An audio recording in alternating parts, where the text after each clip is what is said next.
guys মোৰ সমানে হ'ব নেকি কেকটো তো গাইজ আজিৰ কেকটো মানে মই যোনটো কেক বনালো অলপ আগত সেইটো কেক আছিলে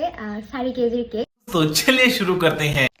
তো গাইজ আপোনালোকেতো গমেই পালে কিমান কেজিৰ কেক তো বলক কেকটো বনাওঁ আচলতে প্লেটখনত অলপমান মই মোৰ ফালৰ পৰা ডেক'ৰেশ্যন কৰি দিছোঁ ভাল লাগিবৰ বাবে তাৰপিছত মই এয়া ডাঙৰ লেয়াৰটো 3টা লেয়াৰ আছে ন তো মই এইটো লেয়াৰ বনাই থাকোঁতে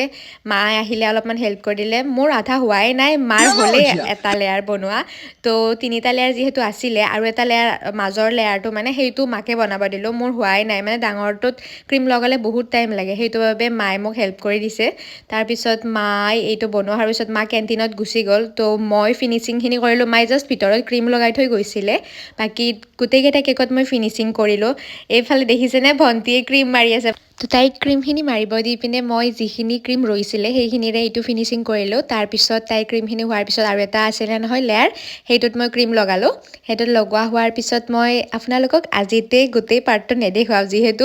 ডাঙৰ কেক ন তো মই নেক্সট পাৰ্টত আপোনালোকক মানে ডেক'ৰেশ্যনটো কেনেকৈ কৰিছোঁ সেইটো দেখাম বাকী ভিডিঅ'টো চাই কেনেকুৱা পালে মোক জনাব তো গাইজ আজিৰ কেকটো মানে মই যোনটো কেক বনালো অলপ আগত সেইটো কেক আছিলে 4 কেজিৰ কেক সেইটো অৰ্ডাৰ কৰিছিলে জোৰণৰ কাৰণে আপোনালোকক মই ডিজাইনটো দেখাম বাৰু তাৰে আগত মানে ফুলকেইটা দেখাই লৈছোঁ মানে এইকেইটা ফুলেৰে মানে ডিজাইন দিব দিছে তো ডিজাইনটো কেনেকুৱা হয় আপোনালোকে চাই থাকিব মই এতিয়া ফুলকেইটাত পেপাৰটো লগাই দিওঁ মানে এইটো পেপাৰ যিহেতু